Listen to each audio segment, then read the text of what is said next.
Hello everyone, how are you? Fine. I hope कि आप सब बहुत अच्छे होंगे बच्चों।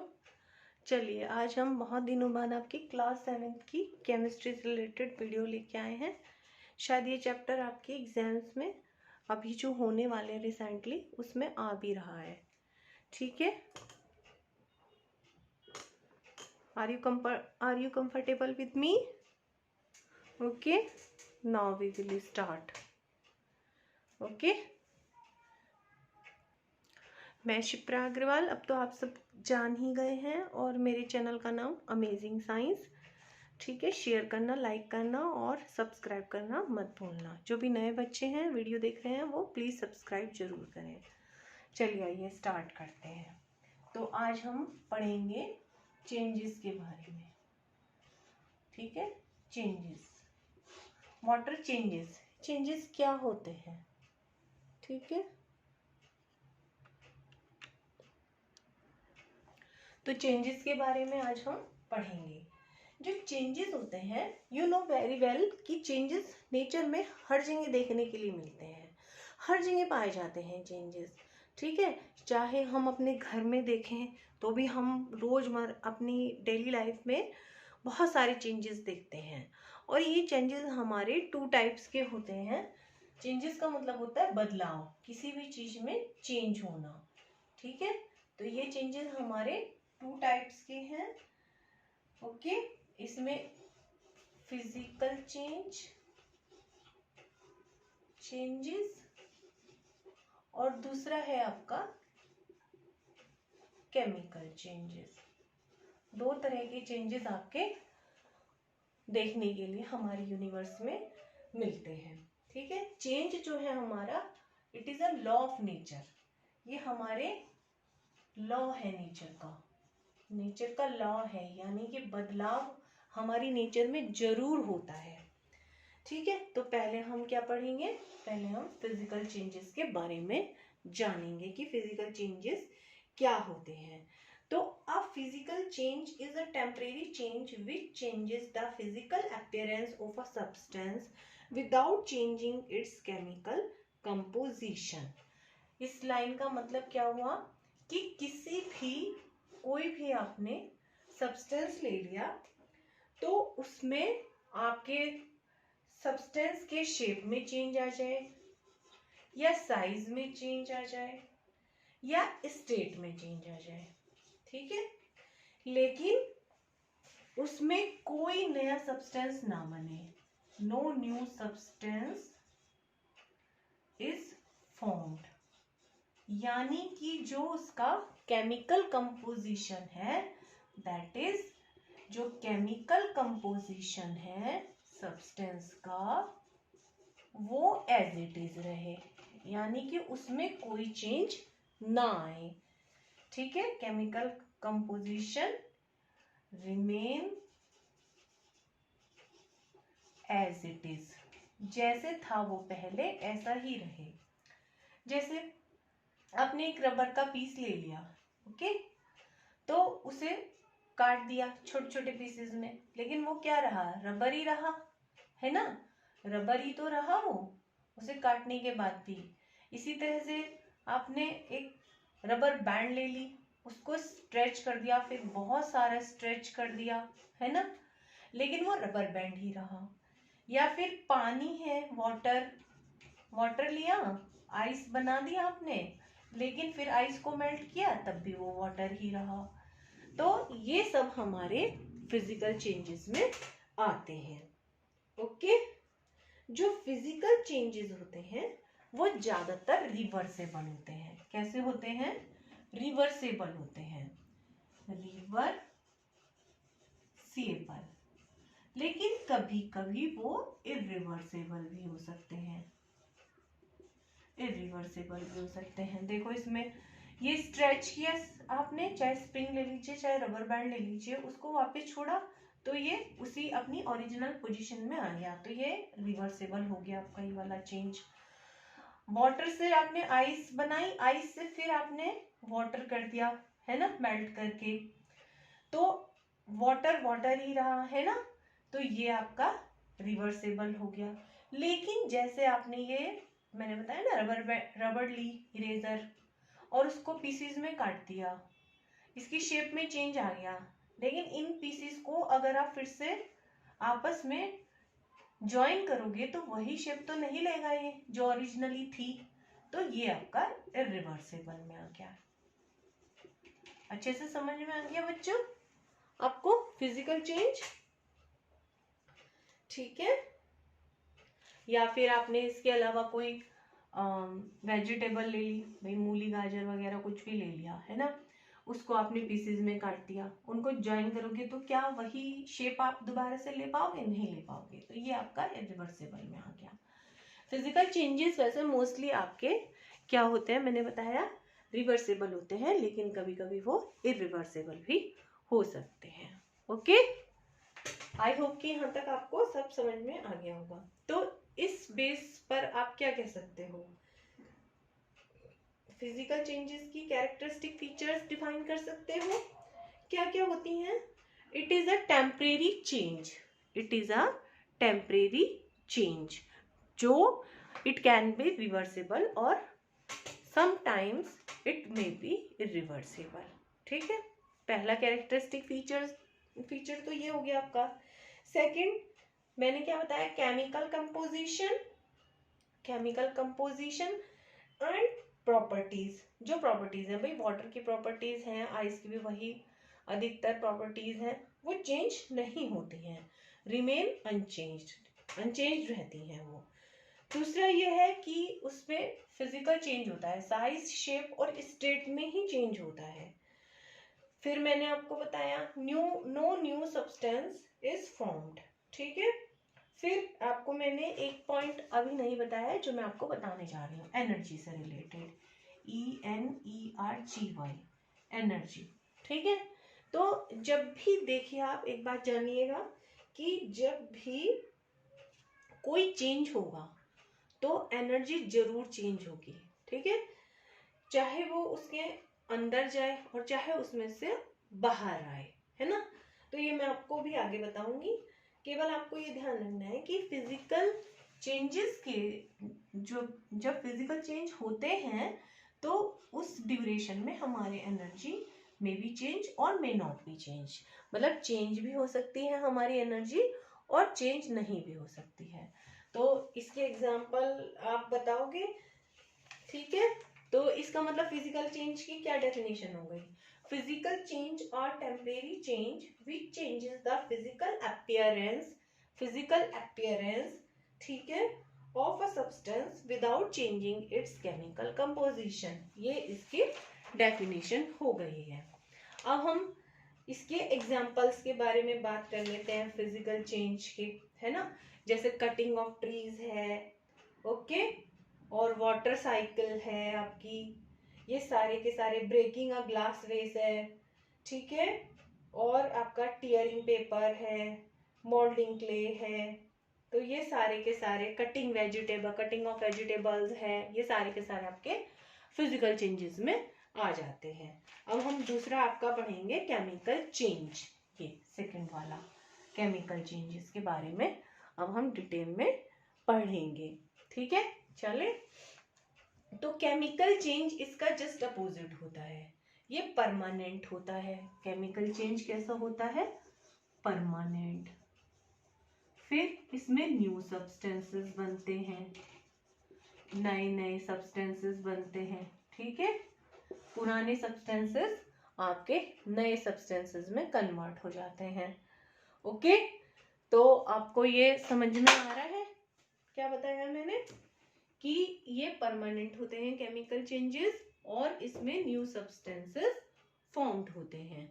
ओके, चलिए अब हम केमिकल सब्सटेंसेस के बारे में डिटेल में जानेंगे और पढ़ेंगे और इसकी भी एग्जांपल्स लेंगे, फिर हम डिफरेंसेस लेंगे, इसमें कुछ एक्टिविटीज के बारे में बात करेंगे। तो इस वाली वीडियो में बहुत कुछ है, पूरा चैप्टर मैं कवर करूंगी, तो आप इसको ध्यान से देखिएगा। ठीक है, अगर आपको कोई भी इसमें क्वेरी हो तो आप कमेंट बॉक्स में कमेंट करके मुझसे पूछ सकते हैं पर्सनली। ठीक है, और इसको प्लीज चैनल को शेयर करना और सब्सक्राइब करना मत भूलें। तो अब हम किसके बारे में बात करेंगे? केमिकल चेंज के बारे में, ठीक है।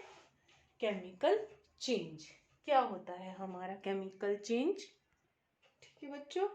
तो अब हम अपने केमिकल चेंज की तरफ चलते हैं कि chemical change is a permanent change in which new and different substances having different composition and properties from those of the original substances are formed. यानी कि जैसे आपने फॉर एग्जांपल मिल्क ले लिया और मिल्क से आपने कर्ड बना दिया, है ना। इस डेफिनेशन को समझो आप, कहने का क्या मतलब है कि जो मिल्क था जब आपने उसको कर्ड में कन्वर्ट कर दिया तो वापस कर्ड से आप मिल्क तो नहीं बना पाओगे।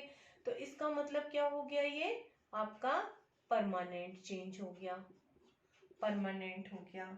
दूसरे कर्ड आपका न्यू सब्सटेंस बन गया, न्यू सब्सटेंस बन गया। इसकी डिफरेंट कंपोजिशन है फ्रॉम द मिल्क और डिफरेंट प्रॉपर्टीज हैं फ्रॉम द मिल्क, ओके। और ये इरिवर्सिबल है। अभी बताया ना कि भाई curd can not be change into milk, है ना। तो अब आप देखो इसी तरह से शुगर है, आपने शुगर ले लिया, शुगर को स्पून में ले लिया आपने, है ना। उसको फिर आपने यहाँ पर बर्नर में गर्म कर दिया, ठीक है। तो क्या हुआ, ये ब्लैक कलर के चारकोल में कन्वर्ट हो गए, है ना। जो ये है ये ब्लैक कलर का आपको मास मिल गया।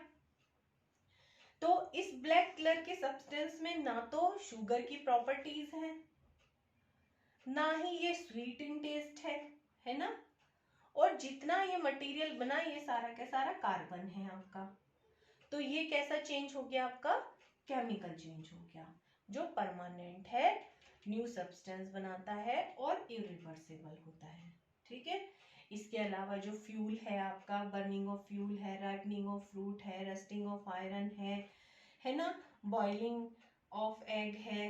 और हमारी बॉडी में भी होते हैं केमिकल चेंजेस, क्या, रेस्पिरेशन। जो हमारी रेस्पिरेशन वाली प्रोसेस है वो हमारी कैसी है, केमिकल चेंज में ही आती है। क्यों, क्योंकि उसमें आप ग्लूकोज जो आपने खाया है उसका ऑक्सीडेशन करते हो। ऑक्सीडेशन क्या होता है, जो आपने सांस लेने में ऑक्सीजन ली है। ऑक्सीजन कैसी है तो सब बच्चों को पता ही है कि जब हम सांस लेते हैं, ब्रीथिंग करते हैं तो ऑक्सीजन अंदर जाती है। वो ऑक्सीजन जो हमने खाना खाया था और जो अब ग्लूकोज में कन्वर्ट हो गया, उसको तोड़ देती है, उसको कन्वर्ट कर देती है किसमें, CO2 और H2O में, ठीक है। तो ये हमारा देखो नए सब्सटेंसेस बने, परमानेंट है ना, इरिवर्सिबल है। इससे वापस तो नहीं ग्लूकोज बना पाओगे आप, ये तो बाहर निकल जाएगी जब आप ब्रीथ आउट करोगे और वाटर आपकी बॉडी में कंज्यूम हो जाएगा, है ना। समझ में आ रहा है आपको अच्छे से। तो ये जो हमारी रेस्पिरेशन वाली प्रोसेस है वो भी कैसी है, केमिकल चेंज का एग्जाम्पल है। इसके अलावा प्लांट्स में जो जर्मिनेशन होता है सीड्स का, जर्मिनेशन, आपने भाई कोई सीड लिया, की होगी ये वाली एक्टिविटी, उसको आपने मड में ऐसे दबा दिया, थोड़े दिनों बाद उससे आपका एक सीडलिंग निकल गया। सीडलिंग से आप जो है बीज से सीडलिंग बना रहे हो, तो ये जर्मिनेशन हो रहा है, ये भी कैसा है आपका, केमिकल चेंज है ना। अब जो आपने देखा होगा कि सिल्वर ऑर्नामेंट्स होते हैं वो कुछ समय बाद काले पड़ जाते हैं अगर उनको रेगुलरली हम साफ नहीं करते हैं, है ना, ब्लैकनिंग हो जाती है। तो उसके ऊपर ऑक्साइड की लेयर जम जाती है, यानी कि ऑक्सीजन से रिएक्ट कर देती है वो। तो ये भी हमारी कैसी प्रोसेस है, केमिकल चेंज वाली प्रोसेस है। तो हम अपने जीवन में ये रोजमर्रा की लाइफ में ये सारे चेंजेस देखते हैं। अब हम इसके कैरेक्टरिस्टिक फीचर्स के बारे में क्या कह सकते हैं फिर, कि chemical change is a permanent change. It cannot be reversed easily.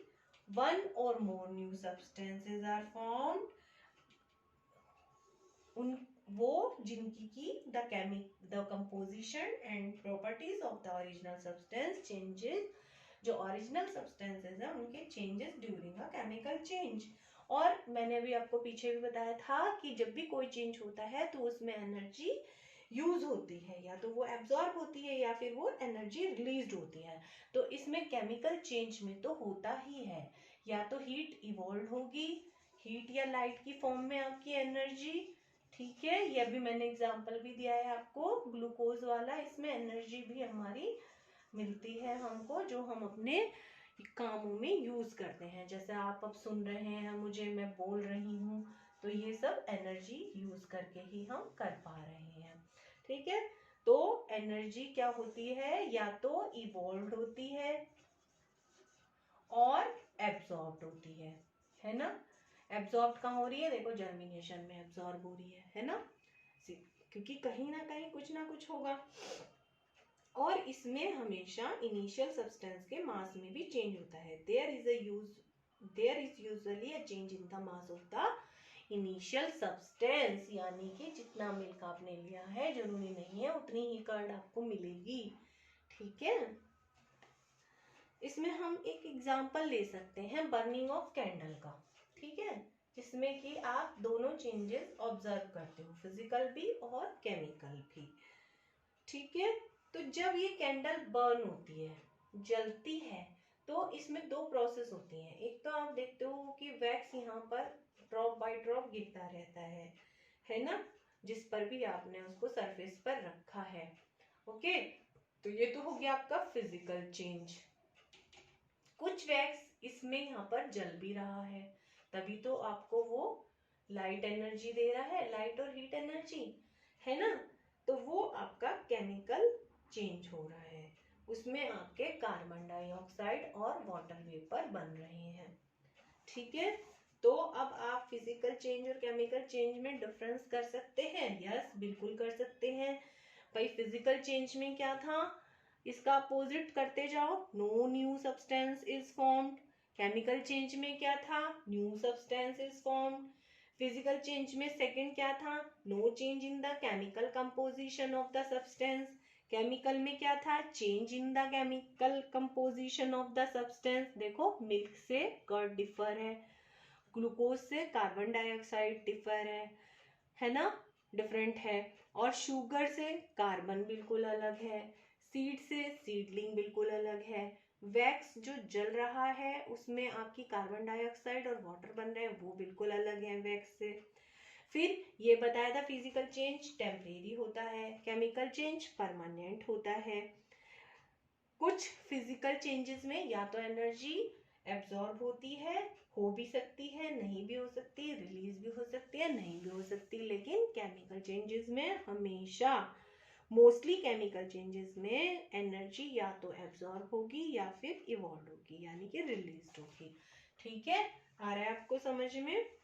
तो अब आप जो है एक इसमें आपके एक्टिविटी दे रखा है कि आप शुगर का टेस्ट कर सकते हो। आपने क्या किया कि एक बीकर में एक बीकर ले लिया आपने, सपोज ये इस तरह का बीकर ले लिया, इसके अंदर आपने शुगर के कुछ ग्रेन्यूल्स डाल दिए और इसमें वाटर था और एक सॉल्यूशन बना दिया।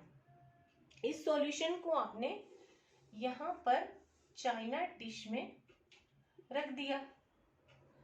फिर आपने इसको यहाँ पर बुंजन बर्नर लगाकर या स्टोव पे किसी पे भी आपने इसको हीट दी और गर्म किया, है ना, वायर गोज पे रख के, डायरेक्ट तो नहीं रख पाओगे।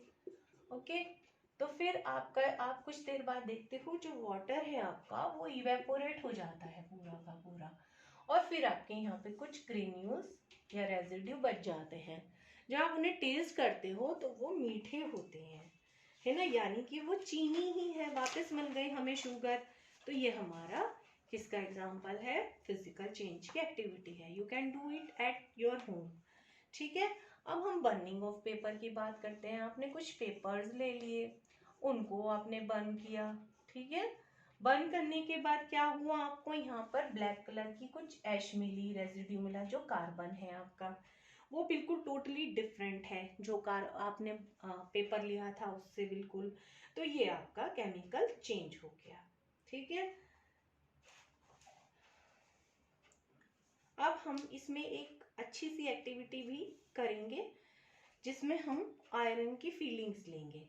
ठीक है, हमने क्या किया कि थोड़ी सी हमने आयरन की फीलिंग्स ले ली और उन आयरन की फीलिंग्स को, यानी कि या नेल्स कुछ भी ले लिया आपने आयरन की, ठीक है, उसके अंदर आपने थोड़ा सा सल्फर पाउडर डाल दिया और फिर आप उसके पास एक मैग्नेट ले आए, है ना। ये देखो आप, यहाँ पे आपने आयरन, सपोज ये जो है आपकी आयरन फीलिंग्स है और ये आपने इसमें सल्फर पाउडर डाल दिया। यहाँ पे आप अपनी एक मैग्नेट ले आए, नॉर्थ पोल साउथ पोल कुछ भी इसका, तो आपने देखा कि ये इस पर सारी की सारी इस तरह से अटैच हो गई। तो you will observe the sulphur powder जो है वो एज इट इज पड़ा रहा, वो नहीं इसके पास आया।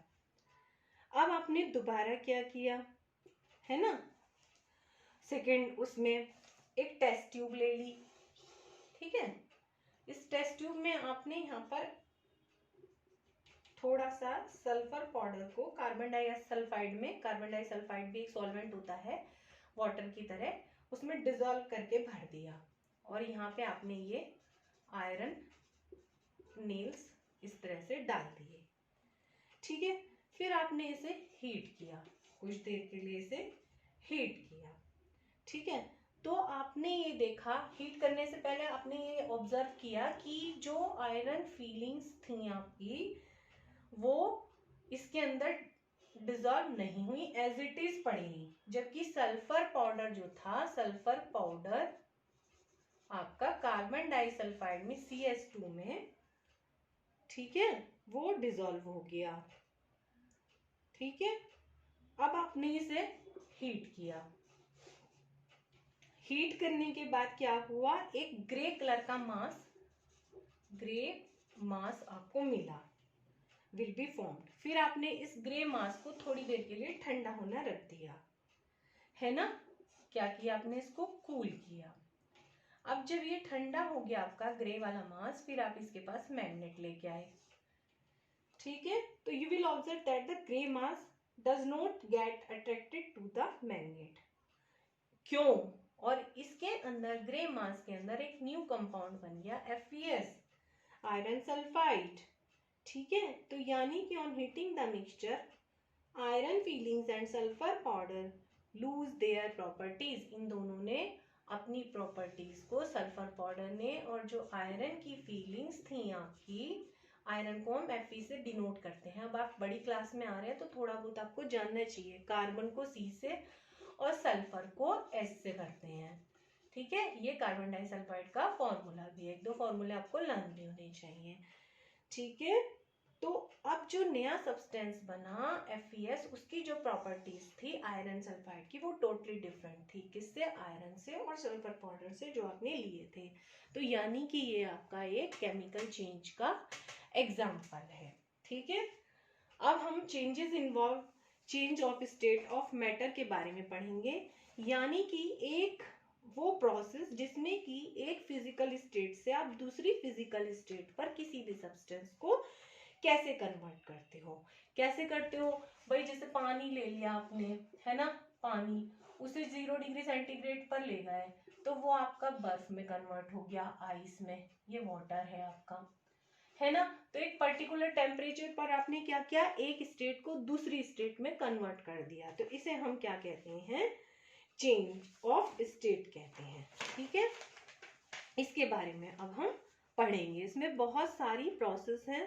पहला है मेल्टिंग। मेल्टिंग क्या होता है, मेल्टिंग वो प्रोसेस होती है in which a solid gets converted into a liquid at a fix temperature. एक फिक्स टेम्परेचर पर जब आप 0 डिग्री सेंटीग्रेड से ऊपर ले जाते हो, 1 पर भी ले जाते हो, तो आइस मेल्ट करना शुरू कर देती है and it will convert into the water, और ये वाटर में बदल जाती है आपकी, ठीक है। तो वाटर आपकी लिक्विड स्टेट होती है, तो ये जब आप, और आइस आपकी सॉलिड स्टेट होती है, जब आप सॉलिड को लिक्विड में कन्वर्ट करते हो, इस प्रोसेस को हम मेल्टिंग कहते हैं, और जिस टेम्परेचर पर करते हो उसे हम मेल्टिंग पॉइंट कहते हैं, ठीक है। अलग अलग इसमें एक्टिविटीज दे रखी हैं, वो थोड़ी सी पढ़ लेना, मैं बार बार नहीं करा रही हूँ एक्टिविटीज, क्योंकि उससे हमारी वीडियो बहुत लेंथी हो जाएगी। दूसरी आपकी बॉइलिंग होती है। बॉइलिंग में क्या होता है, जो आपने लिक्विड लिया है, जब आप उसको गर्म करते हो, हीट करते हो, तो वो वेपर्स में कन्वर्ट हो जाता है। एक पर्टिकुलर टेम्परेचर पर, तो उसे हम बॉइलिंग कहते हैं। जैसे वाटर है 100 डिग्री सेंटीग्रेड इसका बॉइलिंग पॉइंट होता है, बचपन से पढ़ते आ रहे हो। जैसे ही आप इसको 100 पर लेकर जाते हो तो ये आपका वेपर्स में कन्वर्ट हो जाता है। The process of conversion of a liquid into its vapor at a fixed temperature is called boiling। तो ये प्रोसेस क्या कहलाएगी? बॉइलिंग। और वो टेम्परेचर जिस पर कि लिक्विड जो है आपका वाटर जो है लिक्विड आपका वेपर में कन्वर्ट हुआ है, क्या कहलाएगा? Boiling point. फिर आपका कंडेंसेशन। कंडेंसेशन वो प्रोसेस होती है in which a substance changes its state from a gas to a liquid. यानी कि इस वेपर को यदि हम दोबारा से ठंडा कर दें, कूल कर दें, तो हमें वाटर ड्रॉप्स मिल जाएंगी, है ना। तो ये प्रोसेस हमारी क्या कहलाएगी? फिर ये भी एक फिक्स टेम्परेचर पे ही होगा। उस फिक्स टेम्परेचर को आप कंडेंसेशन पॉइंट कहोगे और इस प्रोसेस को आप क्या कहोगे? कंडेंसेशन। ठीक है, इसमें आप कर भी सकते हो, जब आपकी मम्मी पानी बॉईल करेगी उसके ऊपर प्लेट ढक देना भगोने के ऊपर, जिसमें भी बर्तन में कर रही हैं। थोड़ी देर बाद आप ये देखोगे कि जो वाटर की वेपर्स थी वो लिक्विड फॉर्म में, जब आप उसे गर्म करने के बाद छोड़ दोगे, ठीक है, थोड़ी देर बाद जब वो ठंडी हो जाएगी तो प्लेट पर आपको जिससे आपने ढका है उसकी अंदर वाली सरफेस पर आपको कुछ वाटर की ड्रॉप्स दिखाई देंगी। तो वो आपकी कंडेंसेशन की प्रोसेस आप ऑब्जर्व करोगे। वो भी उसमें कोई न्यू सब्सटेंस नहीं बन रहा है, तो ये सारी की सारी क्या हो रहे हैं? फिजिकल चेंज हो रहे हैं। फ्रीजिंग मैंने आपको बता ही दिया है कि the process in which a liquid converted into a solid state on cooling at a fixed temperature is called freezing। और वो टेम्परेचर जिस पर कि सॉलिड में कन्वर्ट होता है उसे हम फ्रीजिंग पॉइंट कहते हैं। ठीक है, आ रहा है आपको सबको समझ में? ठीक है, एक प्रोसेस आपकी रह जाती है सब्लिमेशन। सब्लिमेशन बहुत इंपॉर्टेंट है। सब्लिमेशन में क्या होता है, कुछ जो सॉलिड्स होते हैं उनकी प्रॉपर्टीज होती हैं कि उन सॉलिड को यदि आप गर्म करते हो, जैसे कैम्फर और नेफ्थलीन वगैरह, ठीक है, कैम्फर और नेफ्थलीन आपको याद रखनी है कि अगर आप उनको गर्म नहीं करते हो, ठीक है, और ऐसे के ऐसे ही छोड़ देते हो, as it is room temperature पर भी छोड़ देते हो, तो वो गैशियस स्टेट में कन्वर्ट हो जाते हैं, ठीक है, without changes into liquid state. मतलब कि लिक्विड में आए बिना सॉलिड जब आपका गैस में कन्वर्ट हो जाए, डायरेक्टली गैस में कन्वर्ट हो जाए किसी भी टेम्परेचर पर, तो हम इस प्रोसेस को क्या कहेंगे? सब्लिमेशन। सब्लिमेशन, ठीक है, आ रहा है समझ में? और आपको मैंने इसके एग्जाम्पल क्या बताया? Camphor, naphthalene, iodine, ammonium chloride. इसमें आप कर भी सकते हो, जब आप देखते हो सर्दियों में मम्मा आपकी कपड़े रखती हैं तो उसमें बॉल्स डालकर रखती हैं, है ना, और आप जब गर्मियों में उन कपड़ों को निकालते हो या वाइस वर्सा, तो नेफ्थलीन बॉल्स कहाँ चली जाती हैं? आपने कभी सोचा है? तो वो सब्लिमेशन का प्रोसेस होने की वजह से अपने आप ही गैशियस स्टेट में कन्वर्ट होके खत्म हो जाती है। कौन? Naphthalene balls. ठीक है, अब हमारा एक पॉइंट ये है कि आपको मैंने जो बताया था कि केमिकल चेंजेस में एनर्जी या तो इवॉल्व होती है या एब्जॉर्ब्ड होती है ना। तो चेंजेस इन्वॉल्व एनर्जी पढ़ेंगे हम। जब फिजिकल और केमिकल चेंज होते हैं, ठीक है, तो या तो एनर्जी एब्जॉर्ब होती है या फिर एनर्जी रिलीज होती है। इसमें जहां पर एनर्जी एब्जॉर्ब होती है, एब्जॉर्प्शन ऑफ एनर्जी जहां पर भी होता है, ठीक है, एब्जॉर्प्शन जहां पर भी होता है, एब्जॉर्प्शन आपका, तो वहां पर आप जो है क्या कहते हो? उस रिएक्शन को आप एंडोथर्मिक कहते हो। क्या कहते हो? एंडोथर्मिक। ठीक है, और जहां पर आपकी एनर्जी बाहर निकलती है, इवोल्व होती है, इवोल्यूशन ऑफ इवोल्यूशन, ठीक है, जहां पर इवोल्यूशन होता है, एब्जॉर्प्शन ऑफ एनर्जी, ठीक है, एनर्जी और इवोल्यूशन ऑफ एनर्जी, तो ये आपका एक्सोथर्मिक कहलाती है। क्या कहलाती है? एक्सोथर्मिक रिएक्शन कहलाती है। ध्यान रखना, एब्जॉर्ब एंडो, इवॉल्व एक्सो, ई है ना, कंफ्यूज नहीं होना। इवॉल्व बाहर निकलना, रिलीज होना, इवोल्यूशन होना एनर्जी का, ठीक है, तो क्या कहलाता है आपका? एक्सोथर्मिक। ई ध्यान रखना। और एब्जॉर्प्शन, यूज, एंडोथर्मिक। ठीक है, आगे आपको समझ में? तो इसके एक एक एग्जाम्पल क्या हो जाएंगे हमारा? जो मेल्टिंग ऑफ आइस था ये वाला, ठीक है, या कुकिंग ऑफ फूड है जिसमें कि आपको एनर्जी की जरूरत होती है, गर्म करना पड़ रहा है ना, एनर्जी दे रहे हो आप, एब्जॉर्ब हो रही है एनर्जी, तो ये एंडोथर्मिक हो गई। लेकिन जहाँ पर आपके जैसे इलेक्ट्रिक बल्ब है वो दे रहा है, लाइट एनर्जी दे रहा है आपको, है ना, तो वो आपकी एक्सोथर्मिक हो गई। ठीक है, या फिर आप इसको ठंडा करके यहाँ पे कंडेंसेशन कर रहे हो, उसमें एनर्जी आपकी रिलीज हो रही है ना, ठीक है, तो वो आपकी एक्सोथर्मिक हो गई। बस आज हम यहीं तक करेंगे, इस वीडियो में हमारे इतना ही। अगर आपको वीडियो पसंद आए तो प्लीज़ लाइक करना, शेयर करना अपने दोस्तों के साथ, और उनको चैनल को सब्सक्राइब करने के लिए बोलना।